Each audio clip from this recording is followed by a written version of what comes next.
శంషాబాద్ విమానాశ్రయంలో విమానానికి బెదిరింపు కాల్ కలకలం రేపింది. శంషాబాద్ నుంచి బ్యాంకాక్ వెళ్తున్న విమానానికి టేకాఫ్ అయిన తర్వాత విమానంలో బాంబుందంటూ బెదిరింపు కాల్ వచ్చింది. దీంతో అత్యవసరంగా విమానాన్ని తిరిగి శంషాబాద్ ఎయిర్పోర్ట్లో ల్యాండ్ చేశారు. ప్రయాణికులను వెంటనే దించేసి ఎయిర్పోర్టు టెర్మినల్కి తరలించారు. అనంతరం క్షుణ్ణంగా తనిఖీ చేసిన బాంబ్ స్క్వాడ్ టీం ఎలాంటి బాంబు లేదని తేల్చారు. దీంతో ప్రయాణికులు ఊపిరి పీల్చుకున్నారు.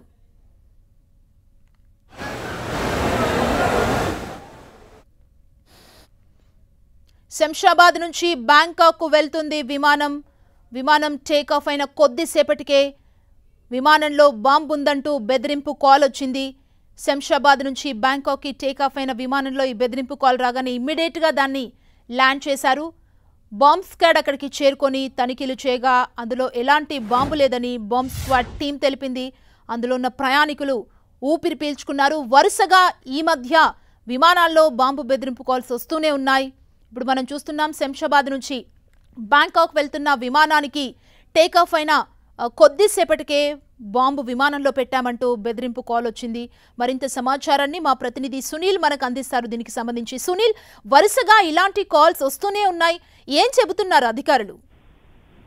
శంషాబాద్ ఎయిర్పోర్ట్ లో మరొకసారి బ్యాంకాక్ కు వెళ్లాల్సినటువంటి విమానానికి బాంబు బెదిరింపు రావడంతో ఒక్కసారిగా అక్కడ ఉన్నటువంటి అధికారులు అప్రమత్తం కావడం జరిగింది. అయితే టేకాఫ్ అయినటువంటి కొద్దిసేపటికే ఈ యొక్క బాంబు బెదిరింపు కాల్ మనం చూడొచ్చు. బ్యాంకాక్ డాన్ మయాంగా అంతర్జాతీయ విమానాశ్రయం నుంచి బయలుదేరినటువంటి NOK BD 959 విమానానికి ఒక్కసారిగా బాంబు బెదిరింపు రావడం ఉంది. టేకాఫ్ అయినటువంటి కొద్దిసేపటికి ఈ యొక్క బాంబు బెదిరింపు రావడంతో ఒక్కసారిగా అత్యవసరంగా మళ్ళీ శంషాబాద్ ఎయిర్పోర్ట్ నుండి ల్యాండింగ్ కావడం జరిగింది. రాత్రి సుమారు 1:30 నుంచి 2 గంటల మధ్య ఈ ఘటన చోటు చేసుకుంది. ఒక్కసారిగా బాంబు బెదిరింపు రావడంతో అక్కడ ఉన్నటువంటి ప్రయాణికులు సురక్షితంగా బయటికి తరలించి వేరే ఎయిర్పోర్ట్ టెర్మినల్ కి తరలించి వెంటనే బాంబ్ స్క్వాడ్ తో పాటు CRSF అధికారులు మొత్తం కూడా పూర్తిగా తనిఖీలు నిర్వహించారు. అయితే తనిఖీలన్నీ కూడా నిర్వహించిన తర్వాత ఇదంతా కూడా పూర్తిగా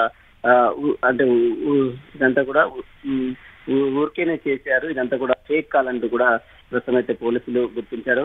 ఇలాంటి కాల్స్ మనం చూడవచ్చు. ఇటీవల కాలంలో ఒక్కసారిగా వేలాది కాల్స్ వస్తూనే ఉన్నాయి. చాలా అంతర్జాతీయ విమానాశ్రయాలు మొత్తం కూడా దేశవ్యాప్తంగా ఉన్నటువంటి ఢిల్లీ కావచ్చు, ముంబై కావచ్చు, హైదరాబాద్ కావచ్చు, అనేక ప్లేసెస్ లో ఇలాంటి బెదిరింపులు వస్తూనే ఉన్నాయి. కాబట్టి ఇలాంటి బెదిరింపులు చేస్తున్న ఎవరు ఏంటి, వారిని ఎక్కడి నుంచి కాల్ చేస్తున్నారు అనే దానిపై కూడా పోలీసులు సమగ్రంగా దర్యాప్తు కొనసాగిస్తున్నారు. Thank you Sunil.